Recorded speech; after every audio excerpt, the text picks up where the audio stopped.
لوگوں کی مثال اس طرح ہے جس طرح سونے اور چاندی کی کان ہوتی ہے، جس طرح سونے اور چاندی کی کان ہے کہ اب اس کو تراشا جاتا ہے تو اس سونے سے انگوٹھیاں بھی بنتی ہیں، ہار بھی بنتے ہیں، زیورات بھی بنتے ہیں۔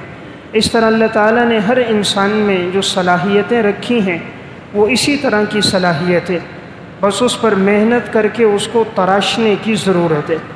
جس طرح سونے اور چاندی کی کان پر محنت ہو، اس کو تراشا جائے، پھر سونے کو تپایا جائے، کاریگر اس کو بنائے، تو اس کے بعد جب وہ بن کر گلے میں پڑتا ہے، ہاتھوں میں کنگن کی صورت میں، انگلیوں میں انگوٹھیوں کی صورت میں جب آتا ہے تو وہ خوبصورت نظر آتا ہے۔ اس طرح اللہ نے ہر انسان میں مختلف صلاحیتیں رکھی، لیکن فرمایا بہترین انسان وہ ہوگا جس کو اللہ نے دین کی سمجھ دی ہوگی۔ رسول اللہ صلی اللہ علیہ وسلم نے ارشاد فرمایا من یرد اللہ بہ خیرا یفقہہ فی الدین وانما انا قاسم واللہ یعطی۔ اللہ تعالیٰ جب کسی انسان کے ساتھ خیر اور بھلائی کا ارادہ کرتا ہے تو اللہ تعالیٰ اس کو اپنے دین کی سمجھ عطا کرتا ہے۔ یقیناً میں تو تقسیم کرنے والا ہوں، اللہ رب العزت عطا کرنے والے ہیں۔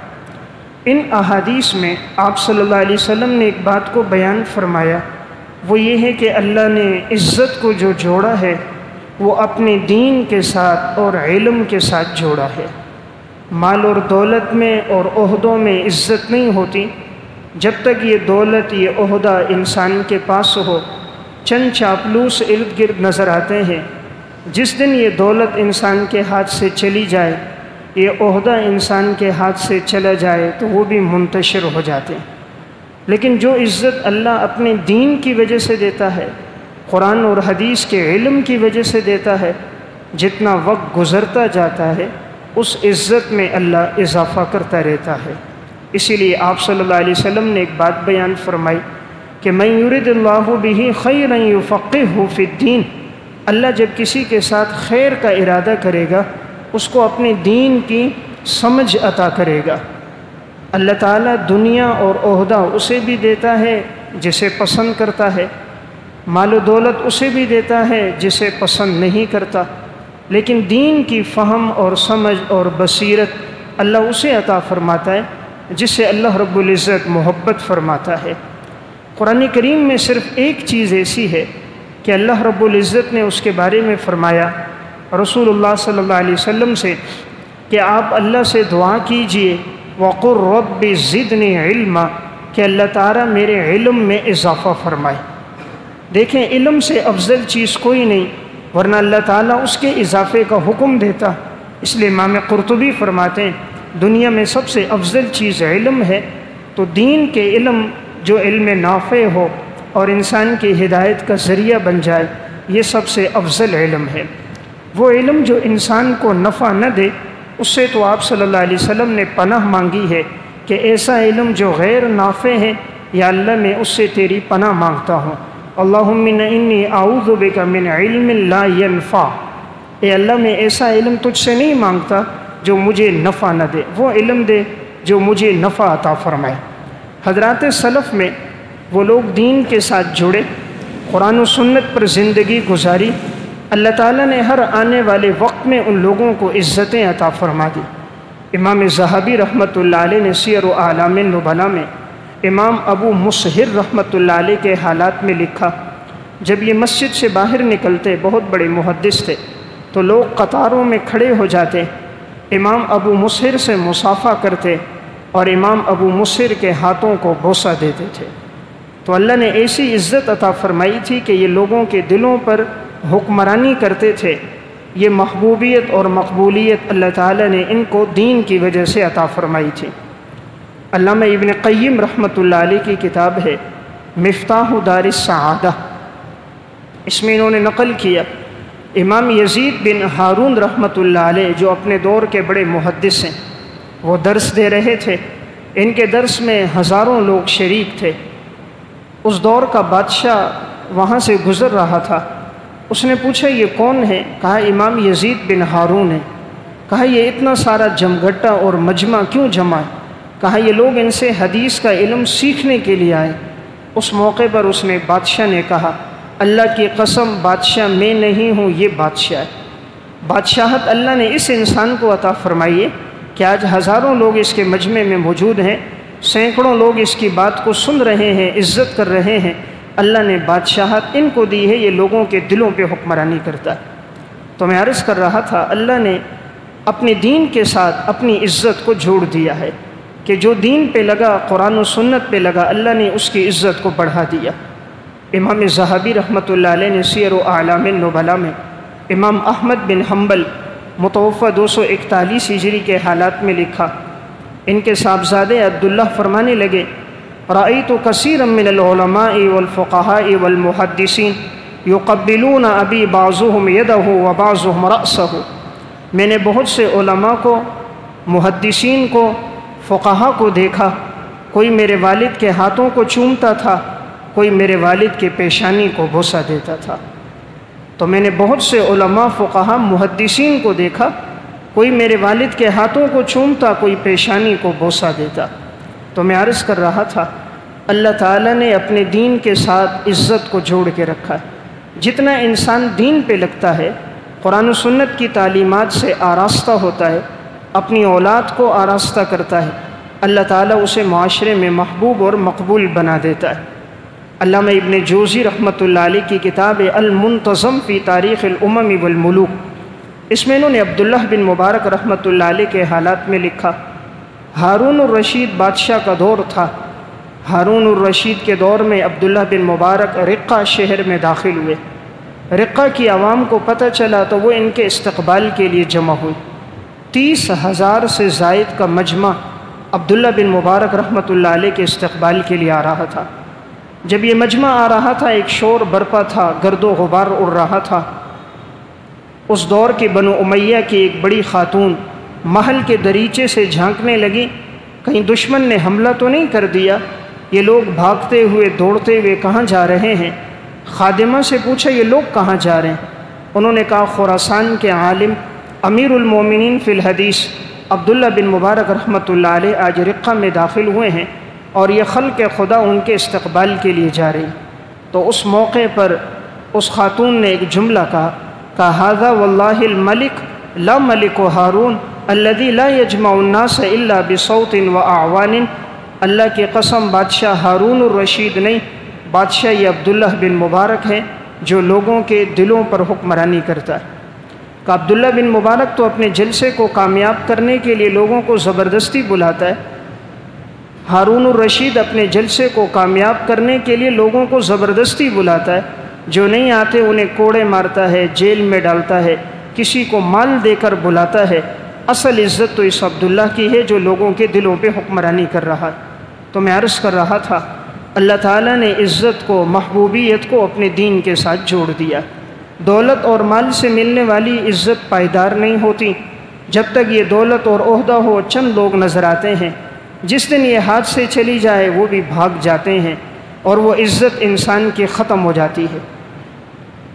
اللہ تعالیٰ جب علم دیتا ہے جتنا وقت بڑھتا ہے عزت بڑھتی جاتی ہے، اور مال کے ساتھ عزت گھٹتی جاتی ہے۔ مال چوری ہونے سے ختم ہو جاتا ہے، علم کو کوئی چوری نہیں کر سکتا۔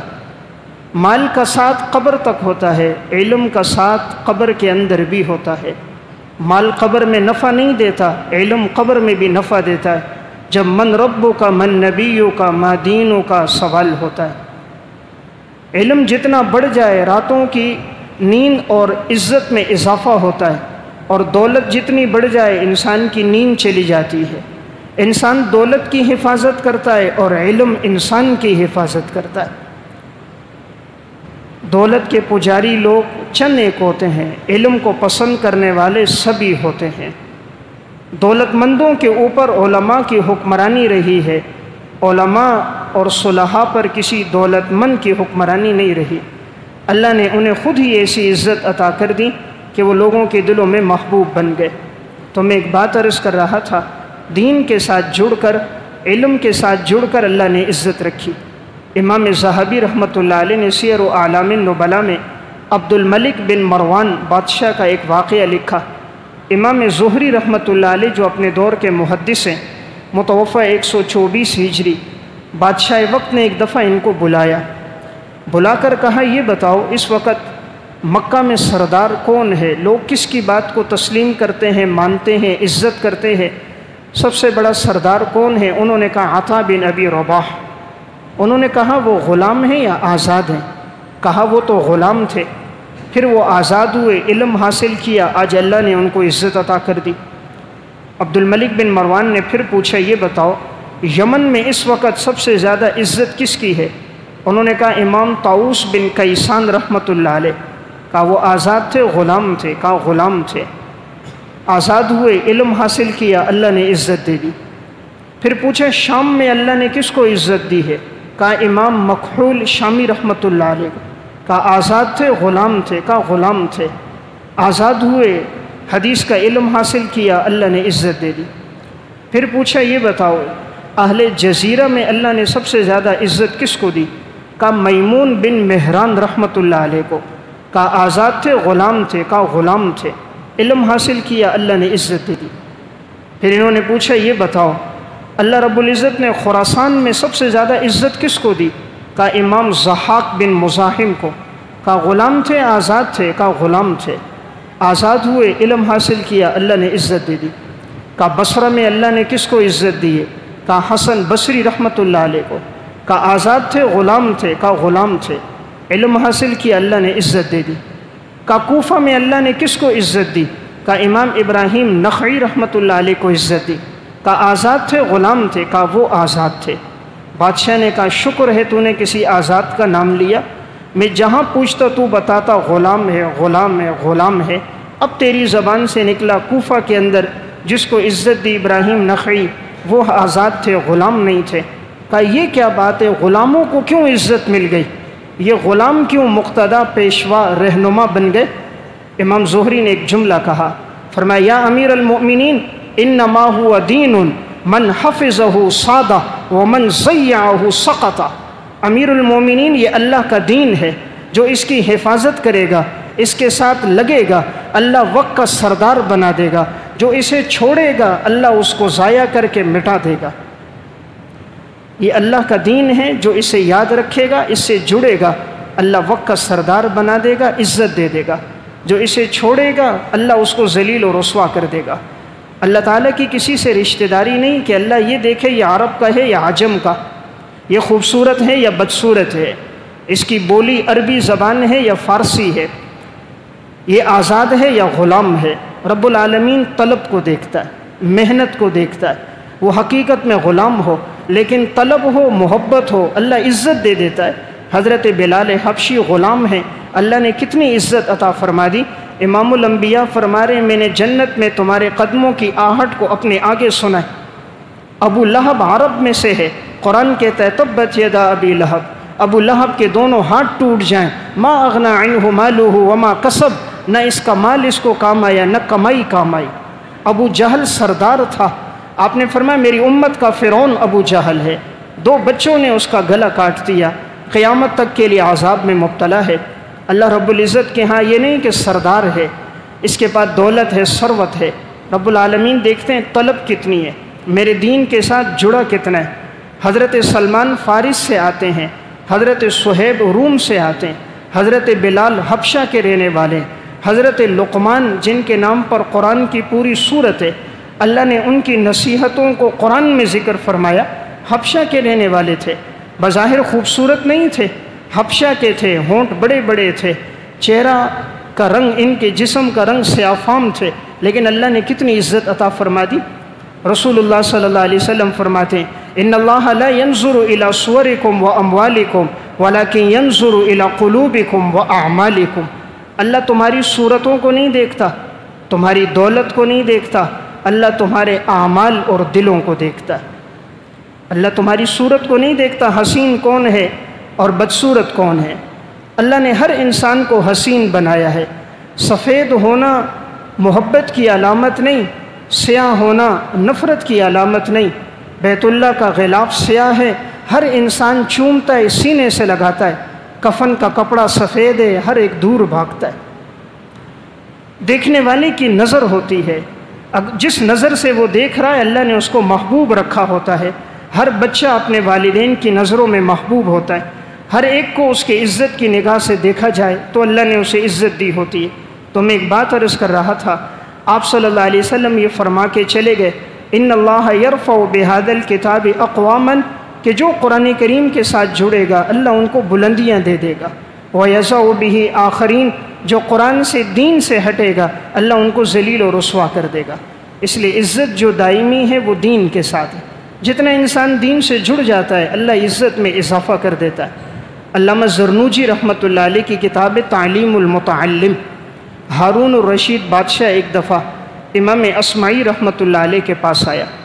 امام اصمعی ان کے بیٹوں کو علم سکھاتے تھے، صرف نحو کی تعلیم دیتے تھے۔ ہارون الرشید جب آئے تو دیکھا امام اصمعی وضو کر رہے ہیں اور بیٹے کے ہاتھ میں ان کے لوٹا ہے، اور بادشاہ کا بیٹا امام اصمعی پہ پانی ڈال رہا ہے تاکہ وہ وضو کریں۔ ہارون الرشید نے دیکھا، خوش ہو گیا، کہا مجھے اور خوشی اس پہ ملتی، یہ ایک ہاتھ سے پانی ڈالتا، دوسرے ہاتھ سے آپ کے پاؤں کو ملتا اور دھوتا، تب مجھے خوشی ملتی کہ اصل عزت تو اللہ نے آپ علماء کو دی، اللہ نے آپ کو عزت دی، یہ میرا بیٹا شہزادہ ہے، لیکن مجھے عزت تب ملتی جب یہ آپ کی عزت کرتا، اس کی زندگی میں اور ادب آتا کہ یہ ایک ہاتھ سے پانی ڈالتا، دوسرے ہاتھ سے آپ کے پاؤں کو دھوتا کہ آپ اس کے استاذ ہیں، اور استاذ کی تعظیم سے علم آتا ہے۔ آج دیکھیں نسل نو میں تو تعظیم ہی نہیں، آج کے طلبہ تو اساتذہ کا مذاق اڑاتے، کتنے ہیں جو اساتذہ پہ ہاتھ اٹھاتے، کتنے ہیں جو اپنے استاذوں کو گالیاں دے رہے ہوتے ہیں، برا بلا کہہ رہے ہوتے ہیں۔ حضرات سلف میں وہ گزرے، امام ابو حنیفہ رحمۃ اللہ علیہ ایک دفعہ درس کے دوران سامنے سے اچانک کوئی بچہ گزرا، آپ کھڑے ہو گئے، تھوڑی دیر کے بعد بیٹھ گئے۔ کسی نے پوچھا حضرت ایسا کیوں کیا؟ فرمایا یہ میرے استاذ کا بیٹا تھا تو میں اس کے ادب میں کھڑا ہو گیا۔ استاذ کا بیٹا گزرا ہے اور وقت کے امام اس کے ادب میں کھڑے ہو رہے ہیں، پاؤں کبھی سیدھے کر کے بیٹھے نہیں۔ شاگردوں نے کہا حضرت پاؤں سیدھے کر دو، کہا میرے استاذ کا گھر ہے، پاؤں سیدھے کروں گا کہیں بے ادبی میں شمار نہ ہو جائے، حالانکہ استاذ کے گھر میں اور ان کے درمیان 7 گلیوں کا فاصلہ تھا، لیکن وہ پاؤں سیدھے نہیں کر رہے بے ادبی میں شمار نہ ہو جائے۔ آج کا شاگرد تو استاذ کو تانے بھی کس رہا ہے، جملے بھی کہہ رہا ہے، جھگڑ رہا بھی ہے۔ آج تو شاگرد ایسے بھی ہیں جو بندوق کی نوک پر اپنا کام بھی کروا رہے ہوتے۔ چند سال پہلے کی بات ہے، ایک جگہ میں نے جمعہ پڑھایا، ایک ساتھی بعد میں ملا، جاننے والا تھا، میں نے دیکھا اس نے سر پہ پٹی باندھی ہوئی ہے۔ میں نے کہا بھئی یہ کیا ہوا؟ کہنے لگا مفتی صاحب بات یہ ہے، میں اسکول میں پڑھاتا ہوں تو بچے دیر سے آئے، انہوں نے ہوم ورک نہیں کیا تو میں نے ان کو ذرا ڈانٹا، ایک ہاتھ کو ایک ڈنڈا مارا، غصہ کیا۔ تو جب میں اسکول سے نکل کر گیا تو یہ بچے کہیں چھپ کر بیٹھے ہوئے تھے، ان کے ہاتھ میں غلیل تھی، تو انہوں نے جو غلیل سے پتھر مارا وہ لگائے تو 2 ٹانکے آئے۔ یہ 1400 سال بعد کا شاگرد ہے جو استاد کو غلیل کے پتھر سے مارتا ہے، اور وہ 1400 سال پہلے کا شاگرد تھا جو پاؤں سیدھے نہیں کرتا تھا، کہیں استاد کے ادب اور مقام میں کمی نہ آ جائے۔ اس لیے میں عرض کر رہا تھا علم کو اللہ نے تعظیم کے ساتھ، ادب کے ساتھ، محنت کے ساتھ جوڑ دیا، اس لیے جن میں محنت اور ادب زیادہ تھی اللہ تعالیٰ نے ان لوگوں کو نوازا بھی زیادہ، وقت کے آنے پر اللہ نے ان لوگوں کی عزت میں اضافہ بھی کر دیا۔ علامہ ابن قیم نے مفتاح دار السعادہ میں لکھا، ہارون الرشید بادشاہ سے کسی نے پوچھا دنیا میں سب سے زیادہ معزز لوگ کون ہیں؟ ہارون الرشید نے کہا محدثین ہیں، اور اللہ کے دین کی خدمت کرنے والے یہ علماء ہیں۔ انہوں نے کہا معزز تو آپ ہو، بادشاہ ہو۔ ہارون الرشید نے کہا نہیں، یہ لوگ حدیث بیان کرتے، حدثنا فلان عن فلان عن فلان، ان کا نام آپ صلی اللہ علیہ وسلم کے نام کے ساتھ ملا ہوا ہے، لأن اسمہ مقترن باسم رسول اللہ صلی اللہ علیہ وسلم، ان کا حضور کے نام سے جڑا ہے۔ ہم لوگ مر کے ختم ہو جائیں گے لیکن ان محدثین علماء کا تذکرہ باقی رہے گا، ان کا تذکرہ باقی رہے گا، ہم مر کے ختم ہو جائیں گے۔ اس لیے بادشاہ تو بہت سے آئے، دنیا سے چلے گئے، نام ختم ہو گیا، لیکن جن لوگوں نے دین کی خدمت کی ہے آج وہ دنیا میں نہیں ہے، لیکن ان کا نام، ان کی کتابیں، ان کی تصنیفات، ان کی علمی تحریرات کا تذکرہ آج بھی موجود ہے۔ تو میں ایک بات عرض کر رہا تھا، اللہ رب العزت نے دین کے ساتھ عزت کو جوڑ کے رکھا ہے۔ جتنا انسان علم پہ لگتا ہے، دین پہ لگتا ہے، اللہ تعالیٰ ہر آنے والے دن میں اس کے مقام میں، مرتبے میں، اس کی عزت میں اللہ اضافہ کرتا ہے۔ لوگوں کے دلوں میں اللہ محبوبیت ڈال دیتا ہے، پھر جو وہ چاہتا ہے اللہ وہی کرتا ہے۔ قدامہ رحمۃ اللہ علیہ نے التوابین میں ایک واقعہ لکھا۔ ذوالنون مصری رحمۃ اللہ علیہ سے کسی نے پوچھا آپ نے توبہ کیسے کی، دین کی طرف کیسے آئے؟ ذوالنون مصری رحمۃ اللہ علیہ نے فرمایا میں کشتی میں سفر کر رہا تھا، ہمارے ساتھ ایک بہت مالدار تاجر بھی تھا جس کے سونے کا کاروبار تھا، اس کے پاس سونا بھی تھا، اور بھی ہمارے ساتھ کشتی میں ساتھی تھے۔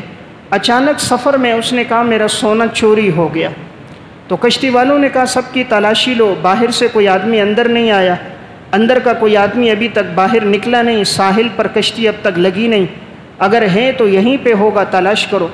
تلاش کرتے رہے لیکن سونا نہ ملا۔ لیکن اس تاجر نے، ایک نوجوان تھا، بڑا نیک صالح متقی تھا، اس نے کہا مجھے شک ہے اس نے میرا سونا چوری کیا۔ لوگوں نے کہا نہیں یہ چور نہیں ہے، اس نے کہا نہیں یہی چور ہے، اور کہا میرا مال دو، میرا یہ سونا نکالو، اگر نہیں تو میں تمہیں پانی میں ڈبو دوں گا۔ وہ بڑا متقی پرہیزگار انسان تھا، کشتی میں ہی اٹھا 2 رکعت نماز پڑھی، اللہ سے دعا کی یا اللہ میں نے اس کا سونا نہیں چرایا، لیکن یہ لوگوں کے سامنے مجھے رسوا کرنا چاہتا ہے، مولا کریم یہ جو سونا مانگ رہا ہے تو اپنی مخلوق کو حکم دے کہ وہ سونا لے کر باہر نکلیں، اس کو دے دیں، اس لیے کہ تیرے ہاں سونے اور دولت کی حیثیت کوئی نہیں، تیرے ہاں اعمال کی حیثیت ہے، دین کی حیثیت ہے۔ ابھی اس نے سر اٹھایا، سجدے سے نماز مکمل کی۔ ذوالنون مصری کہتے ہیں میں نے دیکھا سمندر کی مچھلیاں یوں نکلی ہیں اور ان کے منہ میں سونے کے ٹکڑے پکڑے ہوئے ہیں، اور یہ ان کے منہ سے سونا لیتا ہے، جمع کرتا ہے، لے کر اس شخص کو دیتا ہے کہ ہاں یہ لے لے، اس کے لیے تو جھگڑ رہا تھا، اس کی حیثیت کوئی نہیں ہے، اللہ سے تعلق مضبوط کر دے، اللہ ان کو تمہاری خدمت میں لگا دے گا۔ ذوالنون کہتے ہیں یہی واقعہ میری ہدایت کا ذریعہ بن گیا، جس کو ہم ناکام سمجھ رہے تھے، ہم سمجھتے تھے اس انسان کی حیثیت کوئی نہیں، دولت والے کی ہم سب عزت کر رہے تھے، پیچھے پیچھے جا رہے تھے، جس کو کم حیثیت سمجھا، ناکام سمجھا، رسوا سمجھ رہے تھے، اللہ کے ہاں اس کا مقام اتنا بلند ہے، وہ 2 رکعت نماز پڑھتا ہے، اللہ مچھلیوں کو اس کی خدمت میں لگا دیتا ہے۔ تو میں عرض کر رہا تھا اللہ کے ہاں عزت اعمال سے ہے، اللہ کے ہاں عزت دولت اور مال سے نہیں، اس کی تو حیثیت ہی کوئی نہیں۔ رسول اللہ صلی اللہ علیہ وسلم فرما رہے ہیں لو کانت الدنیا عند اللہ جناح بعوضۃ ما سقى منها کافرا شربۃ ماء، اللہ کے ہاں دنیا کی کوئی حیثیت ہوتی مچھر کے پر کے برابر بھی اللہ کافر کو ایک گھونٹ پانی کا نہ دیتا۔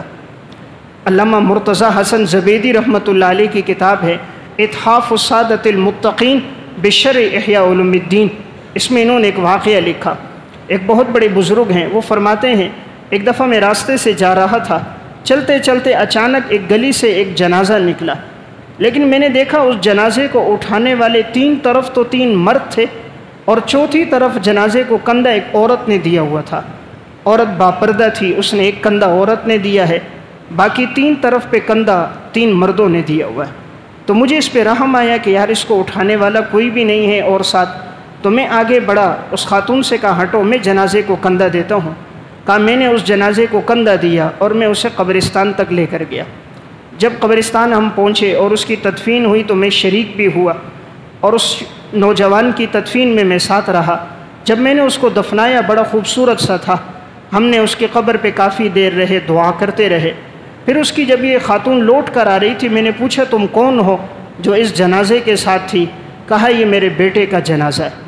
یہ شخص کہتا ہے میں نے پوچھا کیا تمہارے کوئی رشتہ دار، کوئی عزیز و اقارب موجود نہیں ہے کہ وہ جنازے کے ساتھ آتے؟ صرف 3 آدمی ہیں، چوتھا بھی کوئی نہیں جو کندھا دے سکے۔ اس خاتون نے جواب دیا اصل میں میرا یہ بیٹا مخنث تھا، ہجڑا تھا، تو لوگ اس کو بڑا حقیر سمجھتے تھے، یہ بڑا عبادت گزار تھا، نیک تھا، کسی کے ساتھ اس کا کوئی تعلق نہیں تھا، لیکن وہ کہتے تھے نہ یہ مرد ہے نہ عورت ہے، کوئی اس کو عزت نہ دیتا، اس کی حیثیت کوئی نہیں تھی، لیکن اس کی ساری رات کا میں نے دیکھا عبادت میں، صوم و صلات میں گزرا کرتی تھی۔ کہا دنیا والوں کی نظر میں یہ بڑا بے حیثیت سا تھا، اس لیے انتقال ہوا، کوئی گھر بھی نہیں آیا، نہ جنازے میں شریک ہوا۔ یہ شخص کہتا ہے میں نے خاتون کے ساتھ تعاون کیا، اس کو تسلی دی۔ کہا جب میں رات کو سویا میں نے خواب دیکھا، ایک نہایت خوبصورت شخص ہے، اس کا چہرہ گویا 14ویں رات کی طرح چمک رہا ہے، جنت ہے اور وہ ایک تخت میں بیٹھا ہوا ہے، حور و غلمان اس کی خدمت میں لگے ہوئے ہیں۔ تو میں نے پوچھا تم کون ہو؟ کہا میں وہی ہوں جس کا آج آپ نے نماز جنازہ پڑھا ہے، جس کے جنازے میں آپ شریک تھے اور کندھا دیا ہے، میں وہی ہوں۔ کہا اللہ نے آپ کو یہ عزت کیوں عطا فرما دی؟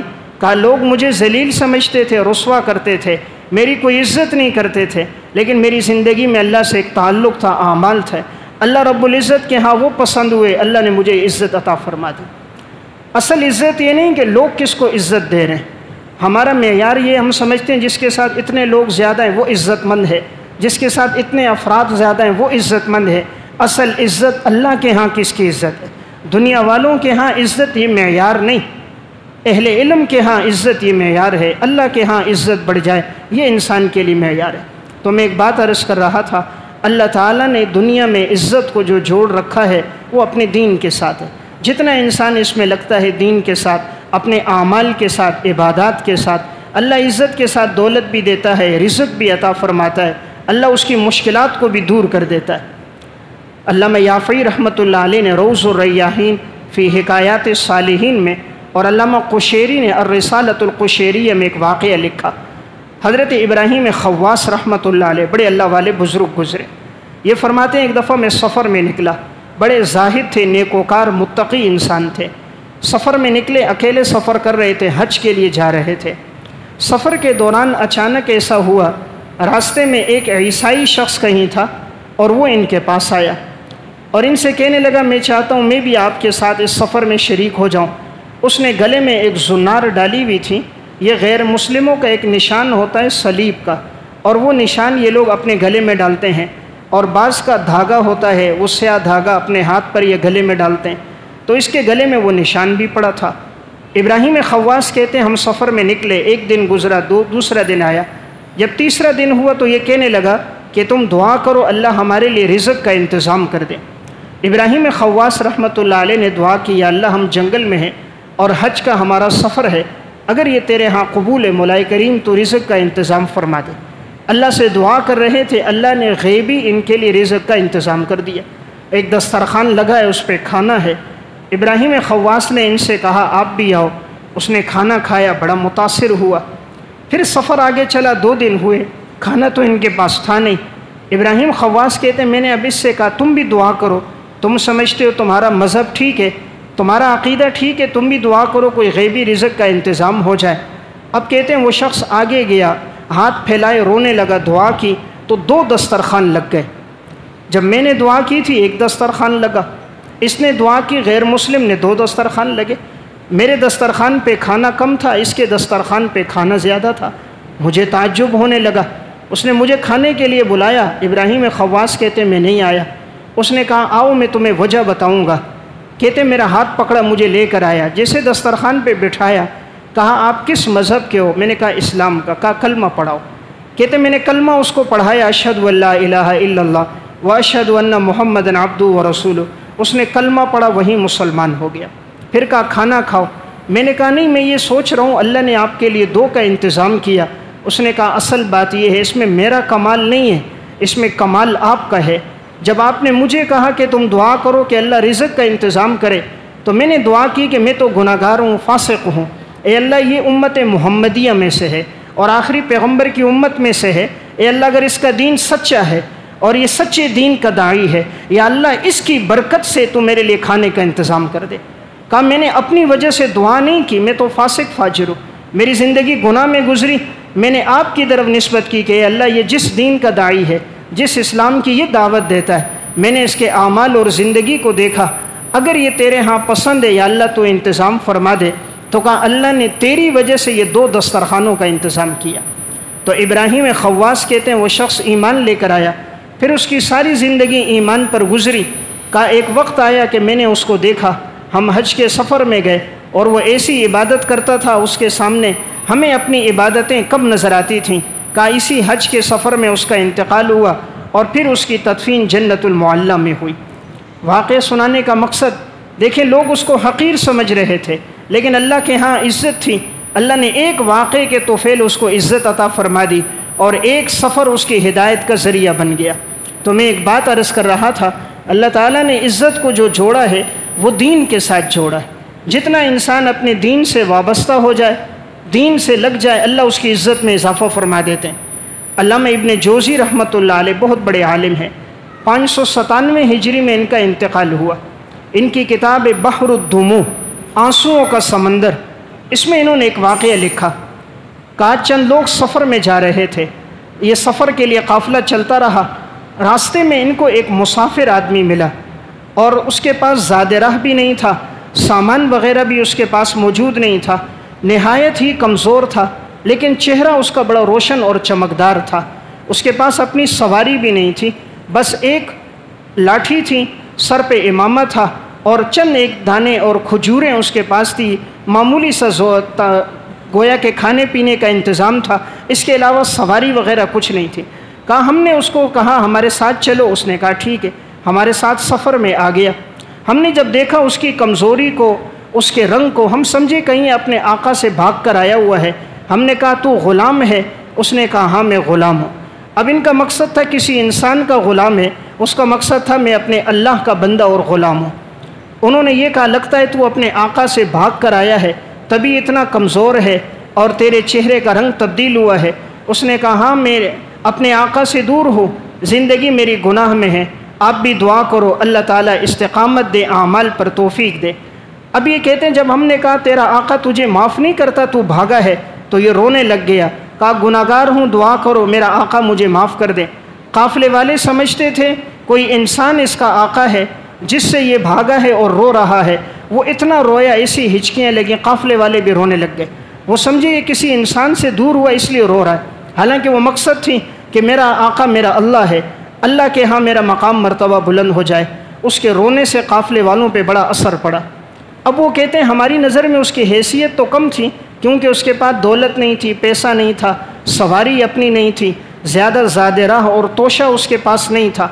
کہا جب رات کا وقت ہو گیا، اب ہم میں سے کوئی اس کو جانتا نہیں ہے، جب رات کا اندھیرا چھایا، سردی بہت زیادہ تھی، ہم سب کے پاس اپنے اپنے کھجاوے تھے، کمبل تھے، لحاف تھے، تو ہم سب نے اپنے لیے ڈالے اپنے اوپر، لیکن ہم میں سے کسی نے اس کو نہیں بلایا کہ بھئی تو بھی آ جا ہمارے ساتھ ٹھہر جا، سردی بہت ہے، اور اس نے بھی مناسب نہیں سمجھا کہ دنیا کسی سے مانگے، اس نے ہم سے مطالبہ بھی نہیں کیا، ہم لوگوں نے اس کو اپنے پاس بلایا بھی نہیں۔ کہا سردی بہت زیادہ تھی، ٹھنڈا پانی تھا، اس نے وضو کیا، کہا 2 رکعت نماز پڑھی، جیسے سجدے میں گیا، ہم لوگ سوئے ہوئے ہیں، جب ہم صبح اٹھتے ہیں تو دیکھتے ہیں اس کا انتقال ہو گیا۔ ہم نے اس کو ہلایا تو جسم میں روح نہیں تھی، سردی کا موسم بہت ہے۔ اب کہتے ہیں بعض نے کہا اس کو غسل دے کے، کفن دے کے دفنا لیتے ہیں، بعض نے کہا چلو سفر میں جا رہے ہیں چھوڑ دیتے ہیں، کہا نہیں یہ مسلمان ہے، اس کو کفن تو دینا ہے، اس کی تدفین بھی کرنی ہے۔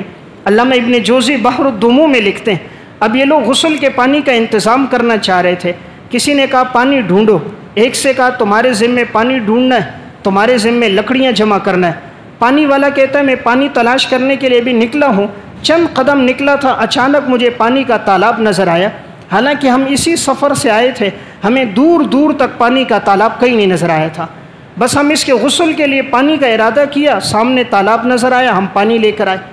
جس کے ذمے لکڑیاں لگائی تھیں، حالانکہ جنگل ہمارے قریب میں کوئی لکڑیوں کا کوئی انتظام نہیں تھا، جس کے ذمے لکڑیاں تھیں وہ کہتا ہے میں چند قدم آگے چلا، اچانک میں نے دیکھا لکڑیاں پڑی ہوئی ہیں، بالکل صاف ستھری کٹی ہوئی، میں وہ لکڑیاں لے کر آیا، میں نے چاہا میں پانی کو گرم کروں، اسے غسل دوں، کہا ہم نے دیکھا وہ پانی خود ہی گرم ہو گیا تھا، نہ بہت گرم نہ بہت ٹھنڈا، معتدل پانی تھا۔